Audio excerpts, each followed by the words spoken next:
नमस्कार,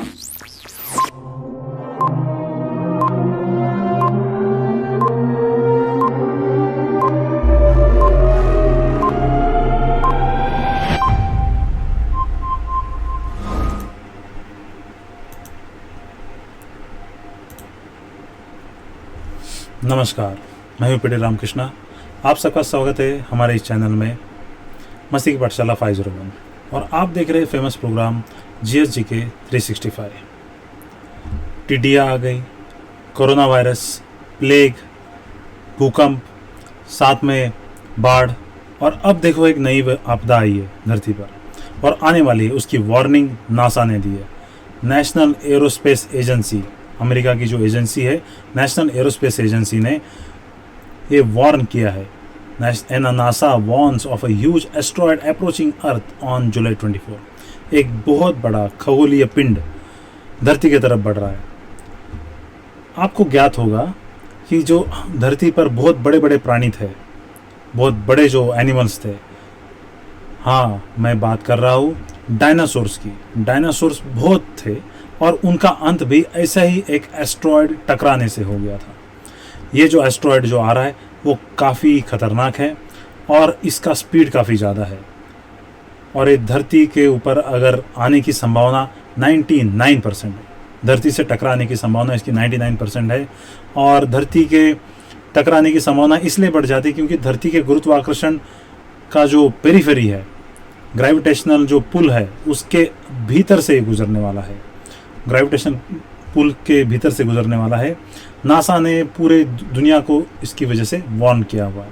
नासा हमेशा मॉनिटरिंग करता रहता है, अलग अलग चीज़ें से कंटिन्यूसली पूरे स्पेस को खंगालता रहता है और स्पेस से आने वाले खतरे को पूरे दुनिया से आगाह करता रहता है, पूरी दुनिया को आगाह करता रहता है। ये वार्निंग नासा ने जारी की है। जानते हैं इस एस्ट्रॉयड के बारे में। एस्ट्रॉयड स्पेस और ज्योग्राफी से बारे में जुड़ा हुआ है, कॉस्मोलॉजी से रिलेटेड सब्जेक्ट है और एग्ज़ाम के लिए काफ़ी इंपॉर्टेंट है। अगर ये न्यूज़ में है तो एस्ट्रॉयड, कॉमेट और एंड अदर स्पेस ऑब्जेक्ट जो है उसके बारे में एग्ज़ाम में सब पूछा जा सकता है। ज़रूरी नहीं कि केवल इसी एस्ट्रॉयड के बारे में पूछा जाए, लेकिन एस्ट्रॉयड का जो बेसिक स्ट्रक्चर है उसके बारे में पूछा जा सकता है, बेसिक डेफिनेशंस के बारे में पूछा जा सकता है। बने रहिए मेरे साथ, जानते हैं नासा ने ऐसी वार्निंग कैसे दी है, क्या उसने ऑब्जर्व किया हुआ है और एग्जैक्टली ये एस्ट्रॉयड है क्या। ये यहाँ पर डायरेक्ट पेपर कटिंग है। NASA warns a huge asteroid approaching earth on July 24। जुलाई 24 को एक बहुत बड़ा सा एस्ट्रॉयड अर्थ के ग्रेविटेशनल पूल के अंदर आ जाएगा। The asteroids are the travelling at a great speed. 2016 detected DY30 is headed in the direction of Earth at speed 54,000 km/h, whereas 2016 में भी ऐसा ही एक एस्ट्रॉयड आया था जो 55,000 किलोमीटर स्पीड से अर्थ की तरफ बढ़ रहा था। वो अर्थ का जो ग्रेविटेशनल पुल है उसको जस्ट छू के चला गया और उसका स्पीड ज़्यादा होने के चलते वो बहुत फास्ट चला गया। बट ये जो 2020 का ME30 ट्रैवलिंग एट 16,000 km/h, इसका स्पीड काफ़ी कम है और स्पीड कम होने की वजह से ये ग्रेविटेशनल पूल के अंदर खींचे जाने की संभावना ज़्यादा है। अर्थ जो है इसको अपने ग्रेविटेशनल पूल में खींच लेगा क्योंकि इसका स्पीड काफ़ी कम है। अगर खींच लेगा तो सीधा धरती से आके टकराएगा। देखते हैं, ये है नासा का वेबसाइट डायरेक्ट, जो नासा कंटिन्यूसली ऐसे डेंजरस ऑब्जेक्ट को ऑब्जर्व करता रहता है, पूरे स्पेस को छानता रहता है। नासा के पास बहुत सारे टेलीस्कोप है और उससे जो है एक काफ़ी प्रगत टेलीस्कोप है जो स्पेस में ही शिफ्ट है, हबल टेलीस्कोप। उसकी मदद से पूरे स्पेस को जो है देखता रहता है और जो वार्निंग जारी करता है। Near earth object close to the approaches, देख सकते हैं डाटा है और 60 डेज में आए हुए सारे ऑब्जेक्ट का इसमें डाटा है। ये जो आपके सामने स्क्रीन में है ये 2020 में 22 तारीख का है। ये 24 का है। 24 तारीख को 120 मीटर से लेके 260 मीटर डायमीटर का और उसकी जो लेंथ है हो सकता है उससे भी ज़्यादा हो। ये जो डेंजरस ऑब्जेक्ट है अप्रोच कर रहा है। आज जब मैं वीडियो बना रहा हूँ 2020-19 में, ठीक है, 2020 में 19 जुलाई में 18 मीटर से लेके 14 मीटर का एक ऑब्जेक्ट पास हो रहा है, ठीक है। वो काफ़ी छोटा है और उसका डायमीटर काफ़ी छोटा है और उसका लेंथ काफ़ी छोटा है, तो इसलिए ज़्यादा फ़र्क नहीं पड़ता है। लेकिन 24 जुलाई को जो ऑब्जेक्ट पास होने वाला है, देख सकते हैं इनकी सबकी जो लेंथ दी हुई है डायमीटर की, उसमें सबसे बड़ी लेंथ है, उसकी एग्जैक्ट लेंथ नहीं पता है क्योंकि उसकी स्पीड जो कम है और उसका डायमेंशन काफ़ी विकराल है। आगे बढ़ते हैं। द एस्ट्रॉयड वॉच विगेट्स, एक एस्ट्रॉयड वॉच करके स्पेशल डिवीज़न है नासा में, विगेट्स, वो ट्रैक करते रहते हैं एस्ट्रॉयड्स को, कॉमेट्स को और बहुत सारे ऐसे खगोलीय पिंडों को जो अर्थ से टकराने की, धरती से टकराने की जिनकी संभावना काफ़ी ज़्यादा होती है। ऐसे चीज़ों को ये ऑब्जर्व करते रहते हैं और ऐसे खतरे को भागते हुए जल्दी से जल्दी वार्निंग जारी करते हैं। The wicket display the next 5 earth approaches with in 4.6 million miles. धरती के जो ग्रेविटेशनल पुल है उसके बीच में आने वाले सारे खगोलीय पिंडों का और जो एस्ट्रॉयड कॉमेट्स का जो है वार्निंग जारी करता है।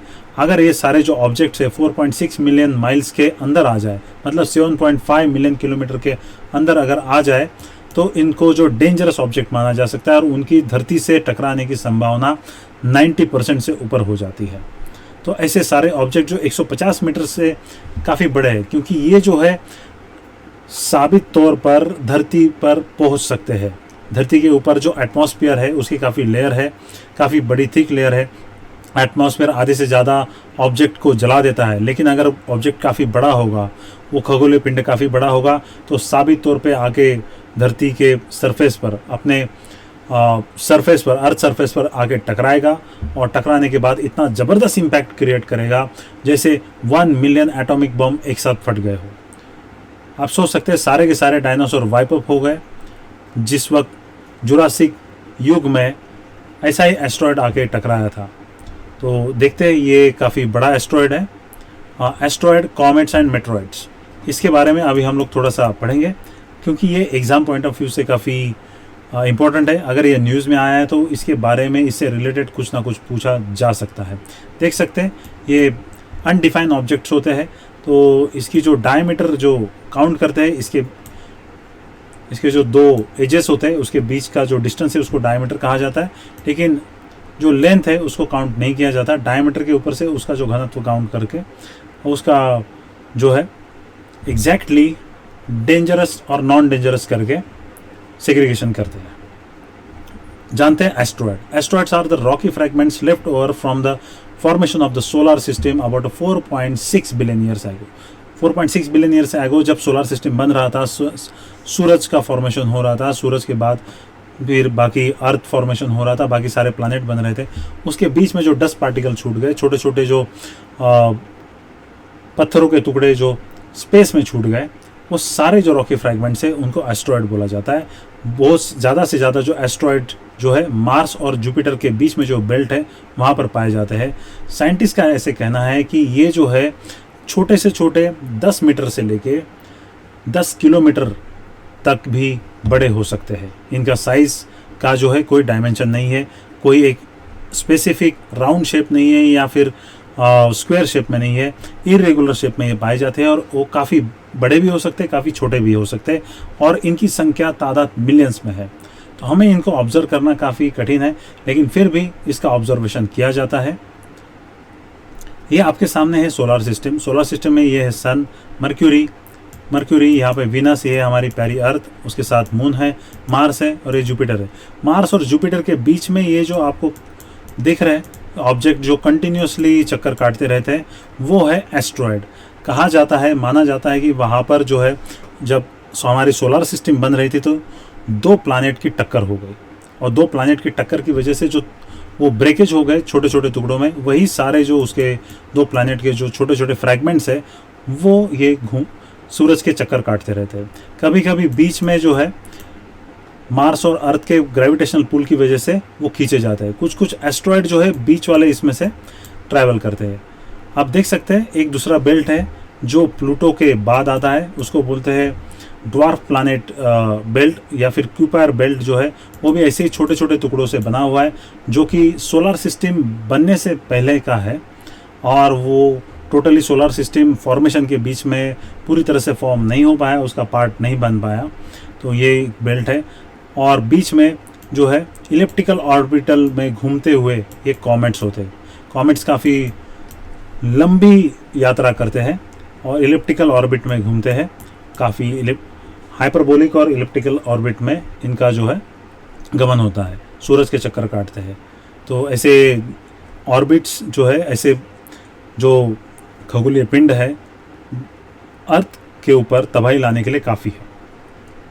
ऐसा ही एक एस्ट्रॉयड आया है, तो एस्ट्रॉयड के बारे में जानते हैं। Asteroid occasionally asteroids orbital path and influence by the gravitational pools, gravitational pools की वजह से इन्फ्लुएंस हो जाता है।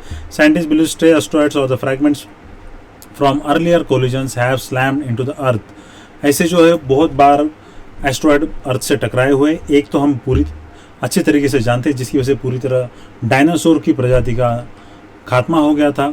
ऐसा पहले भी बहुत बार हुआ है, बहुत सारे एस्ट्रॉयड धरती से टकराए हुए। हाल ही में 19वीं सदी के दशक में 1942 के आसपास और 1936 में 2 ऐसे एस्ट्रॉयड आए थे जो धरती पर टकराए हुए और रशिया के साइबेरियन रीजन में उनका जो है ब्लास्ट हुआ था। हालांकि उन्होंने ज़्यादा तबाही नहीं मचाई, लेकिन एस्ट्रॉयड ऐसे गिरते रहते हैं और बहुत सारे एस्ट्रॉयड जो है जो उनका साइज कम होने की वजह से एटमॉस्फेयर में ही जो जल जाते हैं। अभी आते हैं comets. Comets are the relatively small fragile irregular shape bodies and like asteroid they are left over from the solar system formation process. Solar system formation process में ये जो है अधूरे छूट गए हुए डस्ट पार्टिकल्स है। Comets however are the icy dirty balls that forms in the outer solar system. The icy surfaces is embedded with the dust, grit and particles. Comets maximum किससे बना होता है? आइसी पार्टिकल्स होता है, फ्रोजन पार्टिकल्स होता है। जैसे जैसे वो सन की तरफ अप्रोच करते हैं वो फ्रोजन पार्टिकल जो है उबलने लगता है और जो है ग्रेविटेशनल पूल जो है कॉमेट्स का उसके पीछे जो है एक लंबी सी टेल बनाता है। अब देख सकते हैं यहाँ पर 2 विजुअल्स है। इस तरीके से कॉमेट्स दिखाई देते हैं आकाश में जब भी ये अर्थ के नज़दीक से गुजरते हैं। अभी एक कॉमेट गुजर रहा है, उसका नाम है न्यूज़ 1 22 तक दिखाई देगा आसमान में, आप देख सकते हैं उसको। Comets, many comets have the elliptical orbits and cut across to the orbits of the planets. Planet की ऑर्बिट को जो है कट करते हुए जाते हैं, जैसे मैंने पहले वाले इसमें आपको दिखाया था किस तरीके से वो कट करते हुए जाते हैं और इलिप्टिकल ऑर्बिट में सन के चक्कर काटते हैं। तो ऐसे में संभावना है कि ये कॉमेट जो है किसी अर्थ के पास किसी अर्थ या फिर नॉर्मल दूसरे किसी प्लैनेट के पाथ में आ जाए और उनके बीच में टकराव हो जाए, ये संभावना बनी रहती है। The most distance comet may take more than 30 million years. ये काफ़ी दिनों के बाद लंबे चक्कर काटते हुए आते हैं, कुछ 30 मिलियन लेते हैं, कुछ 200 ईयर्स लेते हैं। सबसे फेमस कॉमेट है हेलिका कॉमेट जो 76 ईयर के बाद रीअपेयर होता है, 76 ईयर के बाद बार बार आता है हेली कॉमेट्स। ओके, तो ऐसे कॉमेट्स आते रहते हैं। Comets far from the sun and comets are the very cold icy dirty balls as they approach the sun, their surfaces being to be warm। जैसे सन को अप्रोच करते हैं तो वो हीट हो जाते हैं और उसकी जो गैसेस बनती है और गैसेस जो है उसका जो मेन कोर है उसके पीछे पीछे गैसेस जो है ऐसे टेल की तरह दिखाई देती है ग्लो करते हुए। हाँ, तो ये कॉमेट्स चक्कर काटते हुए रिटर्न जाते हैं। हाँ, हाल ही में एक दशक पहले जो है जुपिटर के ऊपर कॉमेट टकराए थे प्लस एस्ट्रॉयड टकराए थे। काफ़ी भयंकर विस्फोट जुपिटर के ऊपर हुआ है और उसका जो है मार्क जुपिटर के ऊपर छूटा हुआ है। नियर अर्थ ऑब्जेक्ट, अर्थ के नज़दीक वाले ऑब्जेक्ट क्या है और ये क्यों मायने रखते हैं हमारे लिए? Some asteroids and comets follow the orbit path that take them much closer to the sun.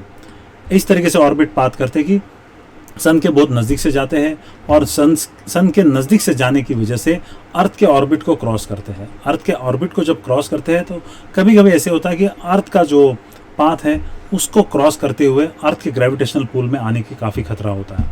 If the comet or asteroid approach brings to the within 1.3 astronomical units of the sun, we call it a near earth object। ये आपके exam के लिए काफ़ी important है। Near earth object के लिए क्या criteria है?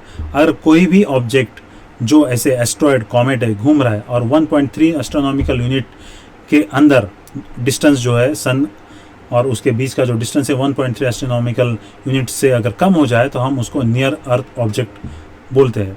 1 astronomical unit is equivalent to 150 million kilometre. 1 astronomical unit जो है 150 मिलियन किलोमीटर है।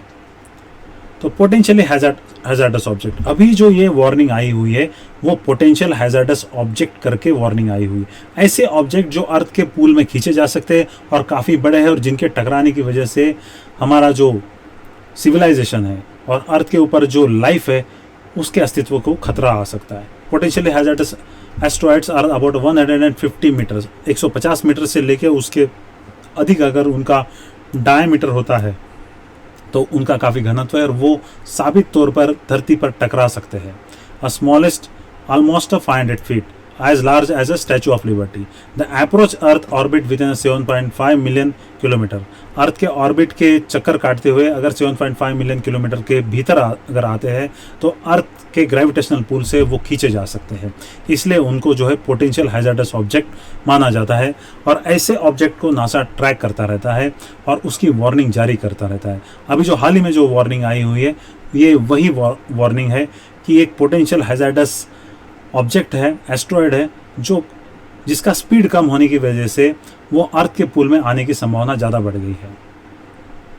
मीटियोर्स एंड मेटेरॉइड्स क्या होता है? इनको शूटिंग स्टार भी बोला जाता है। आप लोग बहुत बार ऐसे ये जो है मिथिक है कि हम लोग उनके तरफ देखते हैं और जो विश मांगते हुए पूरी हो जाती है। तो जानते हैं इस मीटियोर और मेटेरॉइड से। While travelling through the space asteroid sometimes collide with each others and break up. Asteroid जो एक दूसरे से टकरा जाते, कॉमेट जो है डस्ट छोड़ देते, ऐसे डस्ट पार्टिकल और छोटे छोटे पार्टिकल जो है अर्थ के एटमॉस्फेयर में एंटर करते हैं। जब एंटर करते हैं तो एटमॉस्फेयर के साथ जो है घर्षण बल की वजह से वो जलने लगते हैं और ग्लो करते हैं। तो रात के समय जब ये जो पार्टिकल गिरते हैं ऊपर से जलते हुए, ब्राइटनेस से जलते हुए अचानक बीच में गायब हो जाते हैं, इनको हम शूटिंग स्टार बोलते हैं। जो ब्रेकअप होने की वजह से वो पूरी तरह से धरती पर नहीं पहुंच पाते, एटमॉस्फेयर में ही वो पूरी तरह से जल जाते हैं। आप देख सकते हैं इस तरीके से हमें दिखाई देते हैं, शूटिंग स्टार बोलते हैं। Most meteoroids are the small and rocky. When one approaches to the earth it burns up and thus the meteors and shooting star is form.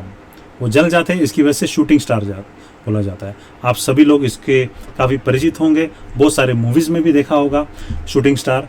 हाँ, हीरो हीरोइंस दोनों शूटिंग स्टार की तरफ देखते हैं और wish मांगते हैं। ओके, फॉलिंग स्टार की तरफ देखते हुए विश मांगा जाता है। ये प्रथा बहुत सारे सिविलाइजेशन में है। The meteors and meteoroids, fireballs, those who are something, sometimes it is largely, ज़्यादा से ज़्यादा बड़े होते हैं और नीचे कभी कभी छोटे फॉर्मेशन में पहुंच जाते हैं, एक कार के बराबर होते हैं। इस तरीके से नज़ारा दिखता है कभी कभी जब बहुत ज़्यादा से ज़्यादा जो है डस्ट पार्टिकल और छोटे छोटे जो टुकड़े जो होते हैं एस्ट्रॉयड के एंटर करते हैं। शूटिंग स्टार शॉवर बोला जाता है, इस इवेंट को शूटिंग स्टार शॉवर बोला जाता है। क्या ह्यूमन ने कभी अपना कोई साइंटिफिक ऑब्जेक्ट एस्ट्रॉयड पर भेजा है? तो आंसर है हाँ, जापान ने भेजा है। जापान ने अपना एक एस्ट्रॉयड मिशन लैंडर भेजा था, उसका नाम था हायाबुसा। वो लैंड किया रेगू नाम के एस्ट्रॉयड के ऊपर और वहाँ से अभी नमूने इकट्ठा करते हुए वो धरती पर रिटर्न आने वाला है, दिसंबर में आ जाएगा। तो नासा ने ये जो वार्निंग दी है ये फेक नहीं है, ये वार्निंग एकदम ट्रूथ है। और 24 जुलाई ये काफ़ी डेंजरस डेट है।